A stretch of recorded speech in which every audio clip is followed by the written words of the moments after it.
jy jou vakansie geniet? Baie. Sal jy dit weer doen? Net met jou, ja. Sal jy weer trou? Van die ceremonie? Ja. Nee. Het jy jou troue geniet? Was baie lekker. En die kos? Dit wat ek daarvan geëet het, ja, was lekker. En jou vrou se rok? Baie mooi. Al het ek het getrap en daar skeer agter was. Net 'n klein skeertjie. Wat ek vir haar oor gejaag het in die volgende oggend eers van vertel het. Is jy reg vir kinders? Nog nie nou nie, nee, maar in die toekoms miskien. Hoeveel kinders sal jy eendag miskien wil hê?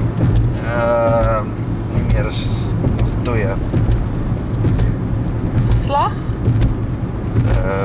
Seentjie en 'n dogtertjie. Wat se name sal jy vir hulle gee? Seentjie sal Alexander Daniel wees